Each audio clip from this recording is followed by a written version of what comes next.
Hello, and here we are with Healing You with Gloria Liebecker, and I am her co-host, Gail Donahue. And today we're going to be discussing choices.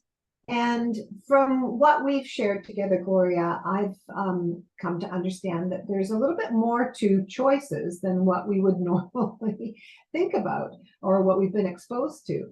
And you've mentioned before that there are primary choices and then there are secondary choices. So can you tell us more about this? Sure.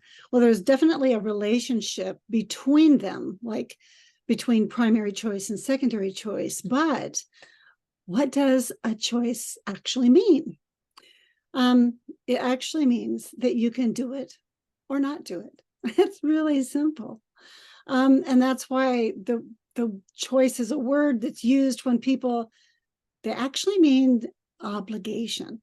It means you have no choice and you are forced to be compliant.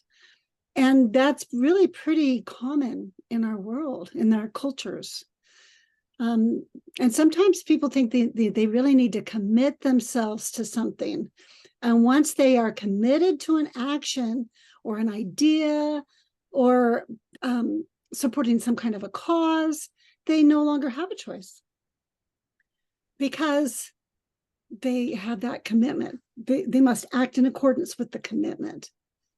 And the commitment is a kind of way of legalizing or forcing yourself to do what you actually don't really want to do. Well, when you say that, what came up for me was if that choice is really not a choice, but a commitment. What I was thinking was, oh gosh, if you have a belief that you have, once you've made a decision, you have to stay with it no matter what, or you won't be seen as following through or something like that, this belief that you've talked about. Well, and then that means that you're not really focusing on what you want, or that you're not focusing on your values. You've been hijacked by worrying about what other people think about you. Yeah. And that's getting caught up in what your identity is. Yeah. So that's I really love that tie in there, which is what we've spoken of before, where we get caught in the story and we get pulled back away from going after what we want and what we love.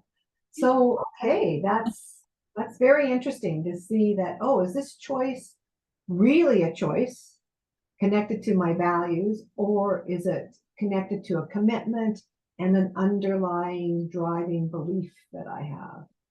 Yeah, and that type of belief, it can Shanghai us and we can become stuck and we no longer have a choice. And I want to acknowledge that it's really manipulative, it's really dishonest.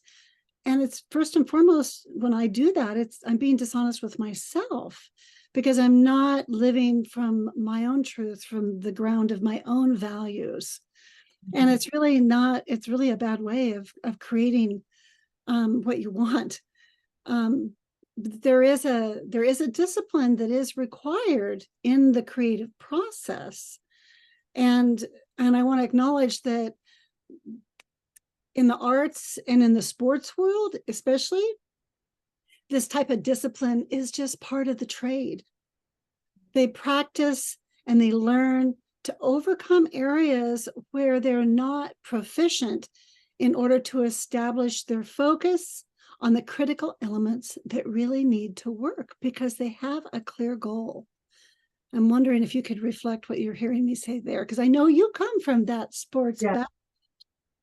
Yes, that it's true because you might have to be doing something, and it's not maybe something that you love to do, but it is a skill that requires repetitive practice, repetitive drilling in order to become at a proficient enough level so that you can next do the next thing, which is ultimately all leading to the goal or what you love and what you're valuing.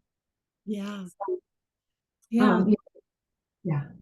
So I love that you've named that, and I want to just kind of reiterate that from the inside looking out, it's really a matter of being consciously willing to make vital, strategic, secondary choices to support that higher ordered goal, and to be really great at something that matters to you. And then that's the values that are shining through in people's lives.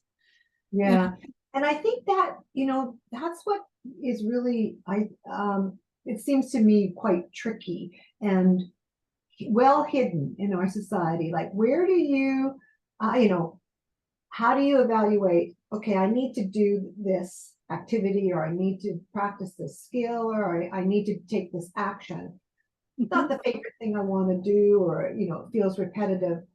But if I really want to get to my ultimate goal, I need to do it, versus when we're doing it out of obligation or out of commitment or out of those beliefs that are driving us to have other people like us or be a good person, or a belief that we're not good enough and it is actually driving us, versus being invested in the activity because it's taking me to the goal and the vision I want. Yeah, and it comes back again to a very simple structure. Are we aware of what structure is motivating our behavior? What are our actions that we're taking, or what we're saying? Are we paying attention to what we're saying and what we're doing? And are we actually planning those strategic secondary choices so that they are lined up in alignment with that achievement that we recognize is why we're here? It's part of our purpose and our true nature in life. So I would like to leave our listeners with another opportunity to practice noticing today. Notice when you go to take an action, is it in alignment with your values? Or are you taking that action because you're worried about what others think of you? Or are you worried about how you look? I mean, I know that can drive my behavior at times, and it can sneak up on me. It can happen in the grocery store when I'm getting gas. It's not limited to just when you're at work or when you're meeting new friends or whatever may be important to you. But rather than judging it, just simply notice, what are those tendencies that you have? How is it that you actually begin to map out your day? Are you doing it consciously or unconsciously? And we'll check. Okay, that sounds great. Till next time then, everyone. Bye for now. Thanks, Gail.